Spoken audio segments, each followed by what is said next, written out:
pada tahun 8 Hijriah. Saat itu Bani Khuza'ah sedang berada di pangkalan air milik mereka sendiri yang bernama Al-Wati'. Tiba-tiba Bani Bakar menyerang Bani Khuza'ah yang dibantu persenjataan oleh kaum kafir Quraisy. Pihak kaum kafir Quraisy membantu diantaranya adalah Ikrimah bin Abu Jahal. Ada beberapa pimpinan Quraisy lainnya. Bani Khuza'ah kemudian mengadukan kepada Rasulullah SAW tentang kejadian ini. Nah, yang kedua yaitu ada sebabnya, yaitu ada sikap Rasulullah SAW saat pelanggaran Hudaybiyah. Para sahabat berbondong-bondong berkumpul dan berangkat menuju Mekah. Rombongan para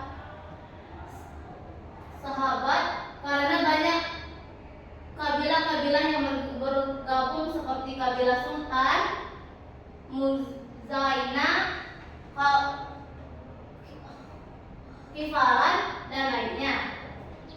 Rombongan besar ini akhirnya menyerang 10.000 orang. Kemudian pasukan ini sangat luar biasa.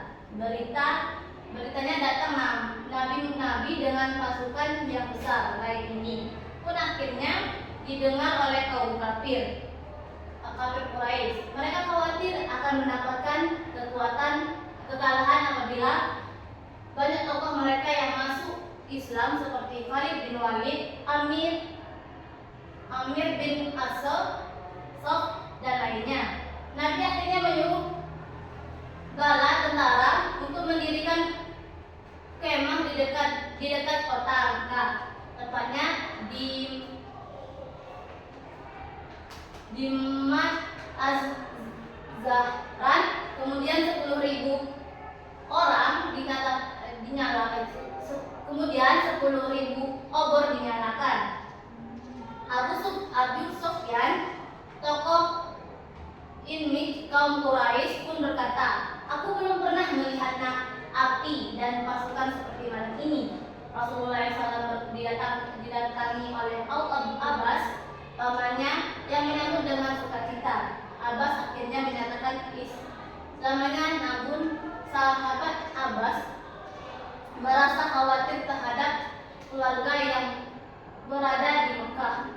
Sebagian kaum muslim yang keluarnya di Mekah memendam kekhawatiran membayangkan kehancuran kota oleh rombongan pasukan Rasulullah SAW.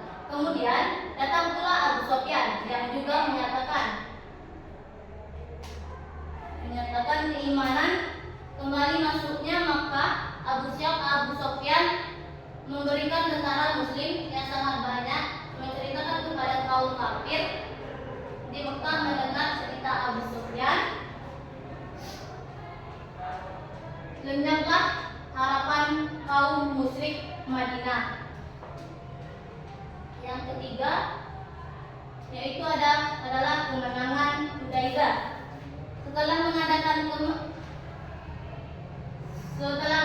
kemah, Rasulullah SAW siap memasuki kota Mekah. Sampai di Zultuwa, Rasulullah SAW mengamati sekeliling dan tidak nampak sedikit pun tanda-tanda perlawanan dari kafir Quraisy.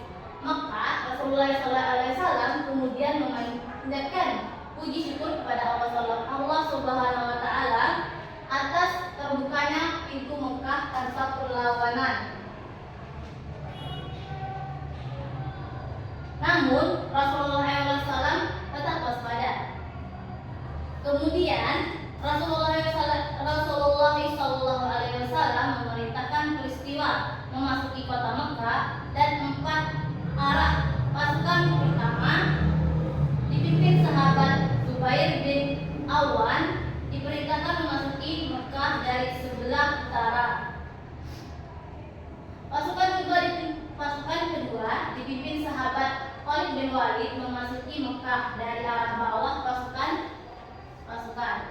ketiga dipimpin sahabat Sa'ad bin Ubadah memasuki Mekah, dan sebelah barat pasukan keempat dipimpin sahabat Abu Ubaidah bin Jarrah memasuki Mekah dari bagian atas dari kaki gunung Hind. Rasulullah SAW kemudian berpesan agar jangan menumpahkan darah setetes pun kecuali sangat terpaksa. Nah, pasukan mulai memasuki kota Mekah dan tidak ada perlawanan. Rasulullah SAW memerintahkan pasukannya untuk menyampaikan pengumuman saat memasuki kota Mekah, karena itu bergesuruh suara dan masing-masing arah isi pengumuman tersebut adalah yang pertama yaitu bunyi, barang siapa yang masuk ke rumah Abu Sufyan maka dia aman. Dua, barang siapa yang masuk ke rumah sendiri dan menutup pintunya maka dia aman. Yang ketiga, barang siapa yang masuk ke Masjidil Haram maka dia aman. Masuknya pasukan Muslim dari 4 arah ini tidak mengalami hambatan. Kaum kafir Mekah menuruti isi pengumuman tersebut, kecuali pasukan yang dipimpin Khalid bin Walid mengalami hambatan karena dihadangkan pasukan kafir Quraisy yang dipimpin oleh Ikrimah bin Abu Jahal. Namun rintangan kecuali tersebut dapat dihalau. Meskipun demikian, dengan sangat terpaksa untuk memerintahkan diri, terjadi peperangan kecil yang menyebabkan 2 orang muslimin gugur syahid dan 2 kaum kafir meninggal dalam peristiwa penghadang tersebut. Ikrimah bin Abu Jahal pun melarikan diri. Akhirnya kota Mekah berhasil dikuasai oleh Rasulullah SAW dan para sahabatnya. Dan sejarah ini kemenangan atas kota Mekah. Ini dikenal dengan istilah Fathul Mekah.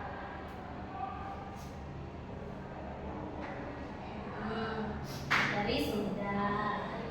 Mungkin ini saja